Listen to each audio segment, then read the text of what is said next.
Welcome back to another episode of Livestream AI, the podcast where we dive into how artificial intelligence is shaping the next generation of SaaS and fintech innovation.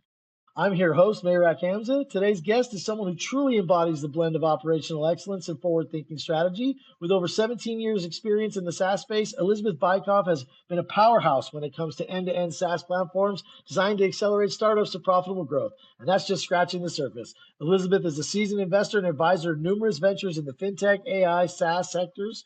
Whether it's fund formation, go-to-market strategy, or exit planning, she's done it all. And she does it with the energy and vision that has never been seen before. I love it. Elisabeth, it's an absolute pleasure to have you on here today.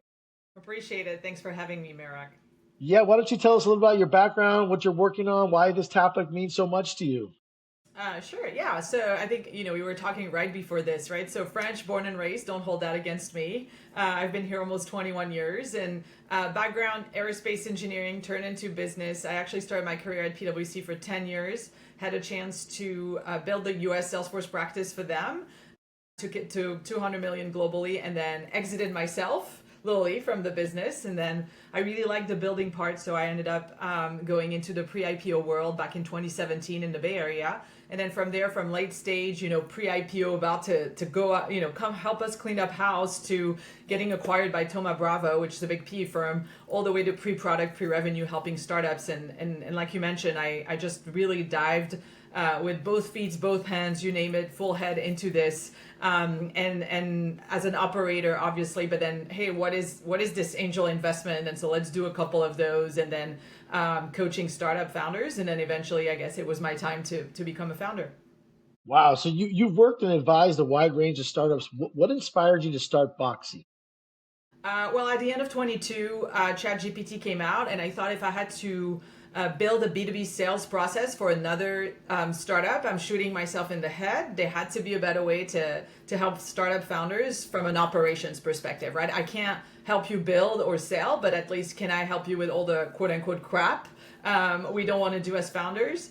And so I started really thinking about this concept of ops in a box. Could we come up with this with AI and really guiding more than anything else founders through setting up and scaling operations? And then as AI got so fast, like quickly evolved so fast. Fast forward like almost 3 years now, we started seeing the appearance of AI agents and MCP now. And so it turned into more, hey, how do we now help founders not just guide them, but set up operations, providing insights, and then how far can we orchestrate all this operational, processes and tools and templates and you name it. But the interesting part was that as we were doing that, and obviously, being thrown to the lions, right? A lot of founders I was meeting were like, you should meet this investor. And so it was just like, okay, sure, I'm not ready, but let's go talk to them. And I was, talking to investors and then working at the Morgan Stanley Inclusive Ventures Lab as a coach. We discovered that there was a need for transparency, that yes, there were tools out there that existed, but they really loved the fact that we were, helping founders with their metrics and potentially providing ability to share those metrics with investors and potential investors. And that turned into this two-sided platform of, hey, can you help us also see what's going on with our portfolio companies or our pipeline? And then can you provide some of the tools you built to them? Like, how could we provide that for them, right? So that's really the evolution in the last, from the idea at the end of 22 to now. That's really what happened. That's yeah, it's a fast-paced environment from entrepreneur to VC to everything in between. How do you keep that organized? I love that you just put it ops in a box. How has your journey from operator to founder and investor shaped the way you view what makes a startup truly successful? Yeah, I think it's funny because in terms of operator to founder, I never thought I was founder material. Believe it or not, I really thought I was more, the sidekick that was like, tell me what you want to achieve, and I'll go execute for you, and I can take that strategy and then go all the way to execution.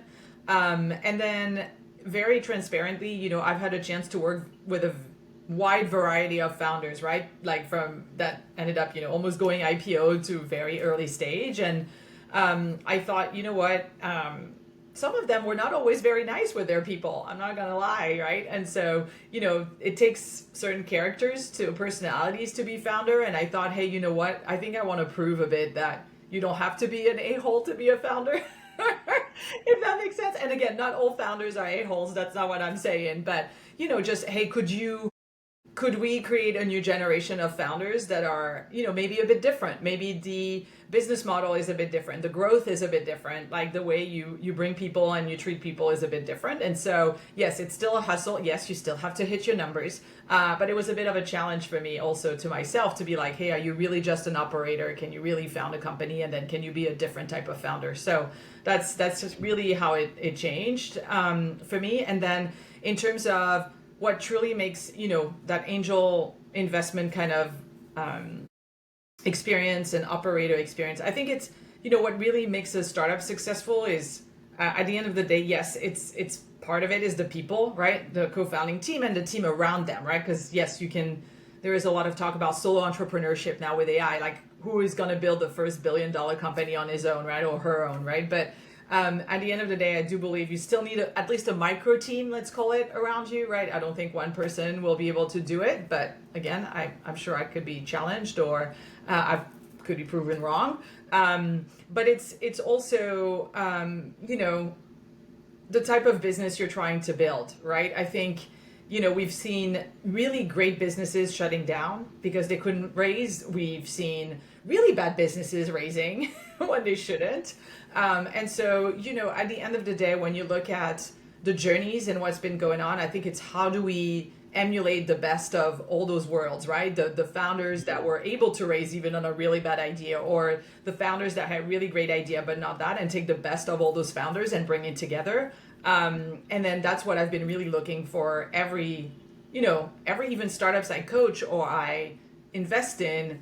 It's really finding that combo of, hey, let's go figure out where there's a gap and see if, you can bring the bits and pieces to really turn into a really wonderful, successful business, hitting your numbers and, really impacting maybe a completely industry like that needs change or anything like that. And it's finding those bits and pieces and bringing that to the founding team, I think, really makes a business successful or a startup successful. Well, that's nice. You make people feel comfortable that you understand where those nuances are and you can fill those gaps for them, in a nice way. I totally believe there's the a-hole side of the entrepreneur, and then there's the nice guy side of it. There's got to be the balance in between for sure. I think I fall more into the nice guy side. I think that's probably, but the a-hole's not, yeah, it just depends, right? Cut that, right? We might have to cut that jokingly. But Yes. yeah, no, I think it's just more, I think you see it. There's also a new generation of founders that are also, can you do that without a complete hustle? Can you also have a family? Can you, I think there's a new generation of founder coming up that are trying to do it a bit differently. And I think that's okay. It still might not be what investors are comfortable with, but I wonder if that's going to change, right? Because at the end of the day, does it really matter that you've hit your numbers in 10 years versus 20 years? Yes, absolutely. Like the VC model is very specific, right? And they're looking for those numbers, but it doesn't mean that somebody takes 20 years to get to a $25 million business is not a good business. I think it's just a different, Sure. It's just right, yeah. way that you want to build, your legacy and the business you're in. So yeah. Yep, sriracha sauce. You heard of that? It took 25 years for it to grow to where it was. So, you never know where it's going to go and how long it takes. If you're putting it on a measuring stick, yeah, certain people want it done in 3 years, but it just depends on your tier one VC, or you're talking to an angel investor, or you talking to somebody who's just looking for a good, what do you call it, a lifestyle business. Yeah. It depends. What trends in software as a service in fintech are you most excited about right I think, a lot of the things that we're seeing, it's not just fintech and fintech in general. I think, AI is a huge opportunity to increase productivity in general, right? Which I think is we're not going to be able to avoid it, right? So it doesn't matter whether you're in fintech or any industry, but I think a lot of the redundancy that needs to exist in fintech, as you know, I think will definitely change because of AI, right? And again, I've worked with very large financial services companies, and because of regulations and all that, you had to have all these redundancies, and you still will need to have them. But I think now the tech is here to help you do that maybe in a more productive or streamlined way than just having people, having all these processes, 20 different processes and 20 different teams, right? So I think that's going to be exciting to see that. I think it's funny because you talk specifically AI, but I think with Web3 and crypto and, how is that going to merge too? Crypto and, and AI and the intersection of both, and what does it mean for capital markets and, investments in general. I think that's going to be an interesting play, and also an interesting evolution on that. And I think, at the end of the day, if you look at specifically fintech in terms of consumer or commercial banking, right? I think things that have potentially taken a lot of time, a lot of concern, a lot of learnings, I think now with AI, is going to change. It's already changing, right? So, and what I mean by that is, when you think about bringing the power of making your own investments into people's hands, right? Like financial literacy. And again, I'm writing that in the book, right? Like as coming as an immigrant, we had like learning about 401ks and, like all those things that you have to learn as a new immigrant. And you're like, what is this? I'm not getting a pension for retirement. Like, how do I do this, right? And to be honest, talking about it with even Americans, some Americans don't even know about, they're not as fluent even on those things. And so I do hope that AI also brings a lot of more, not just the typical investment tools, or apps that we've seen, but really that education to really help actually Americans be more financially secure, if that makes sense, right? And make the right, hopefully, investment decisions with a lot of, the research that they should know, or the tips, tricks, insights, whatever. And I think from a commercial banking, there's a lot of things that's going to be able to be done versus the typical, just loans and KYC and you name it, right? So it's going to be very interesting to see the evolution in the next few years, for sure. I agree. No, AI definitely still needs that human touch. Going into our topic of AI, from your experience, what are the 2 or 3 core behaviors or strategies that sets successful fintechs apart from the rest, do you think? Like, is there something that you could share with our audience that you think would set apart one company from the rest? Yeah, I mean, I think, what we see in some of those industries that are regulated, I think a lot of the startups that might be a bit more successful are, and I know it sounds obvious, but I'm just going to say it, is a lot of the founders of fintech startups come from that world, right? They have lived that world and found a pain points that was just during the day job that they were having at a PE firm or a VC firm or an FS institution, right? And then take that and that experience into the startup. And I think then it makes them very well placed to do that. And again, you're like, well, that's pretty obvious. It's like somebody starting a health tech startup, like they've been in that world. And I said, yeah, that's true. But I think 2 things that I've seen from that is that I've seen a lot of those people jump into that startup founder and bringing the network they had with them, if that makes sense, right? And really heavily leaning into the network. And I have a couple of founders in mind, and some of them were part of the Morgan Stanley Inclusive Ventures Lab last year while I was coaching and things like that, where, they just really leaned into their network to make the startup successful. So I think that's well said. Yeah, I the think network for sure. is definitely even more present for fintech startups that I've run into, that I've followed, or anything like that. It's all about who you know. how are you seeing startups use AI today to unlock more efficient and scalable customer acquisition or retention? Yeah, I mean, one of the things that AI has been, if I think about 3 things, right, you've seen it all, and some of them are not maybe quite great yet, is one is, outreach. So one, whether it's, all these SDR, AI SDRs and, just BDRs, right, whatever you want to call it, that are cold calling on your behalf, that's been really big. I think quality is still to be determined or to be confirmed. I don't think they're perfect, but I think it's going to keep going there.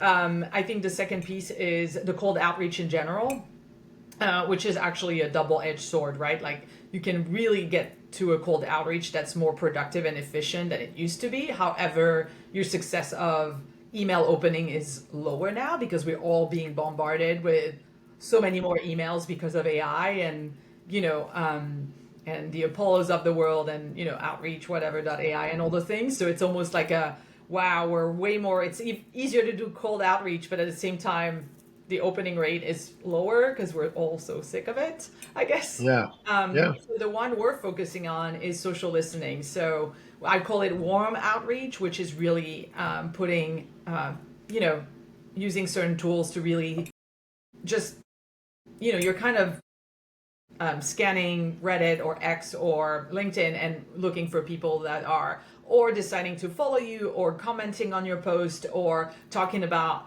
the topics that you are trying to solve, and then reaching out to them to get more, just reaching out even just to get feedback. Do you know what I mean? Not to sell maybe the first step, but like, hey, we would love to show you Boxy or whatever to kind of get your feedback, and then it could drive a sale. But you know what I mean? Building that trust and that awareness. And so that's one of the things that we're definitely actually starting with versus the other two, which is more, establishing ourselves as a more trusted, source and company, and then really looking at those warm intros, if that makes sense, right? Warm outreach. For sure. Yeah, no, I totally agree. AI can be overwhelming, but it also can be, if you put the human touch in there, so I guess this kind of leads to my next question. When it comes to go-to-market strategies, how should an early stage fintech founder rethink traditional growth models in the AI era? It's a little tough. The $1 million question. It's a tough question. Yeah, I mean, it's $1 million question, right?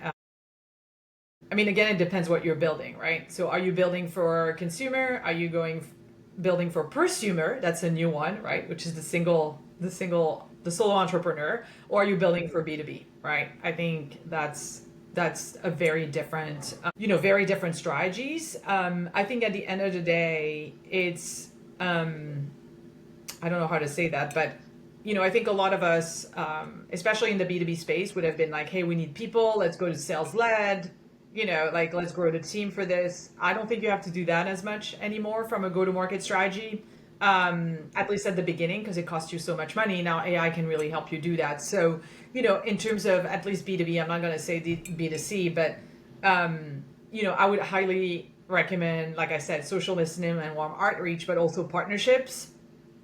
I think what we've seen, at least from a Boxy perspective, is like, can we find those critical partnerships that can help us from a channel, from an awareness, right? It doesn't have to be sale right away, but at least, again, position us in a way that, that makes sense, that we can get, it becomes a different channel of distribution.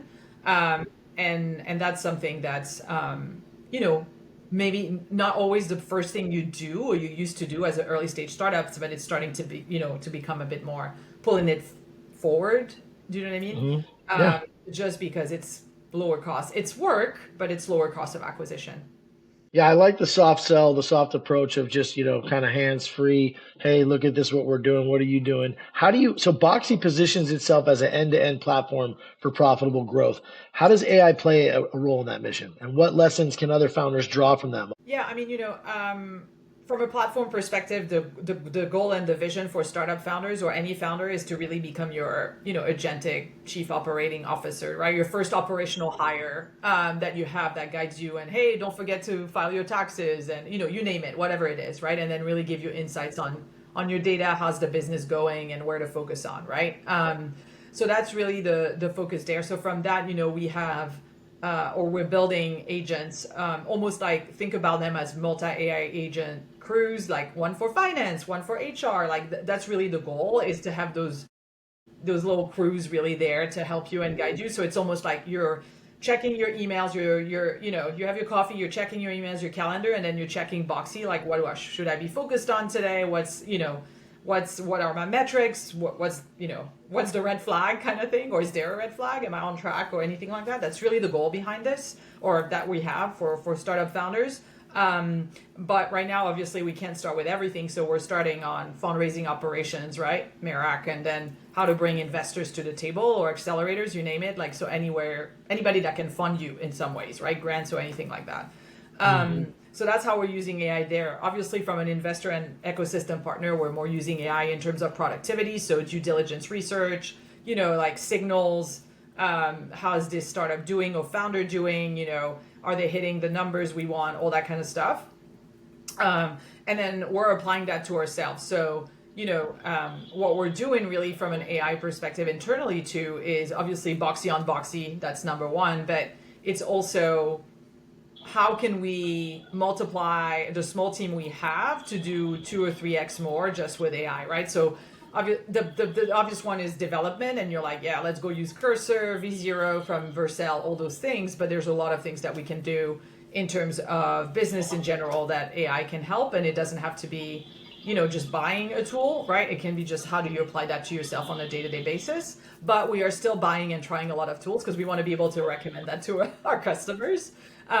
So that's what we've been doing a lot of, like, every time we're looking at a process, we're like, hey, is there a tool out there like that we should try, right? Or do we build it or anything like that? So it's kind of like we're in this loop, right? It's like try it for ourselves, recommend to founders, build it into the agentic CEO. Does it also is it also helpful for investors? Yet or no? And then move on. And it's like this entire kind of loop. But You call it agentic CEO? Is that what you call it? CEO, we can't reply to the CEO, right? But the CEO, we're trying to see, yes, if we can, how far we can have your first operational hire as a founder, right? That's awesome. In your work as an advisor, where do you see startups wasting most of the time or money when building out AI capabilities? Actually, it's second guessing, to be honest, because there's so much out there right now, right? There's so many tools, so many wrappers around LLMs. I mean, I don't remember the stats, right? But I think on Product Hunt you have like X number of startup product being launched every day. Yeah, And for a founder, like to stay on top of it is like impossible, right? I mean, it is. even now staying on top of competition is crazy because everybody can build something, right, really quickly. So the time that I've seen from AI adoption for startup founders is literally just what's out there. Like I'm overwhelmed. Like what is out there? What Yeah. should I be using? Should I be building it myself because I don't have money or time? And so that's where we're doing Boxy. We're trying to kind of take that out and be like, hey, you don't have time as a founder. Let us do that for you. And so, but that's number one, like the second guessing, wasting time. I didn't know about this tool or anything like that because it goes so fast. I think the other piece is, you know, sometimes some founders are going to want to see how far they can take the AI to almost not do anything. And it's Yeah. funny, I'm thinking about one founder in specifically that I've been talking to and coached, and it's she's very technical, and so it's but she's a founder, you got to do sales, and that's not her favorite thing to do, and so she's been pushing it, how far can I push it away from me and have Oh somebody else. no. We finally got to the, hey, well, actually you still have to do it. And so there is also that sometimes, and I'll include myself, like how far can I push the AI to take care of this, and you're like, yeah, no, the last step you still need to, like, not Yeah. yet. Like this is still not, no need, AI is gonna help you only so much. You're still gonna have to do the job. You know what I mean? Right. So No, for sure. another one that I'm seeing, but I'm the first. I'm guilty of that too sometimes. I think we all are. Nobody likes to sell anything to anybody. If you do, then you really just, I don't know. I'm not into that either. You make I'm your with you. own career out of selling. Yeah, that's what it is. Are you, so as we wrap down here, as a final question today, what advice would you give fintech founders looking to use AI to differentiate not just their product, but their company and culture operations? I would say two things. I think there's a big focus on AI, AI enabled product and all that. And I think that's great. I think what I've been seeing is don't forget to build a platform. I think there's a lot of people who are just wrapping the LLM models, training them, and be like, hey, look what it does, and you're like, cool, but what do I do with this now? Like, Right. this is giving me the data. What do I do with the data? Where do I put it? Where it's just a spreadsheet. Like, it's great, but it's not the full thing. So I think, you know, building a platform first and being able to plug into AI, I think is very important. Like, if that makes sense, right? Like, so those use cases or anything, if you're building a process, how is that AI fitting into that? But still have that full process that you quote unquote own. If that makes sense, I think that's number one. And then number two, I think from an operationals perspective, well, one, come and try out Boxy. Would love to get your feedback. We have the waiting list right now, but it's again, it's a buy versus build, right? It's buy versus build slash be strategic on where you really incorporate AI and bring your team, like make your team the owners of that. Say, hey, we need to get this done. Go tell me, like make them part of the research and the tryouts and anything like that to really embed that AI first, you know, thinking or culture. Because I think that's going to have to be a winning strategy for a couple of reasons. But one, being more capital efficient, because now you have people that know how to use it. We'll always think first, let's go see if there's something out there that exists that we can potentially use versus I need another person. Do you know what I mean?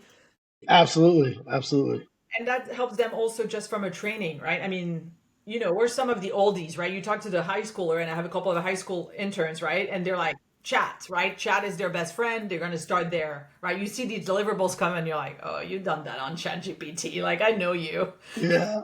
You haven't even thought about it barely, right? This is chat, you prompted and all that. And so for them, it's almost native now, right? They're going to start their Right. career AI first. Like, I have a question, I'm going to go to Wow. not even Google, right? It's like chat. Yeah. So by doing the, hey, let's talk to the team, how can, hey, go do some research, figure it out. I think it trains some of us, the oldies, to be like, we are AI first. Like, let's learn, let's figure it out.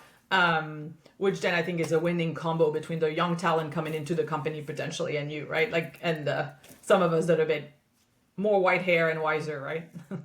Definitely got too much white hair approaching my top of my head and starting to leave on the backside now. Elisabeth, this has been an incredible conversation. Your perspective on what separates the winners from the rest of fintech and how AI is playing a key role is exactly the kind of insight our founders need to know today. For our listeners, if you're building fintech or SaaS and you're trying to figure out what really moves the needle, this episode is one to bookmark. Elisabeth, thank you again for joining us on Livestream AI. We'll definitely be following you with what's next for you and Boxy. Appreciate it. Thanks for having me. Thank you for joining.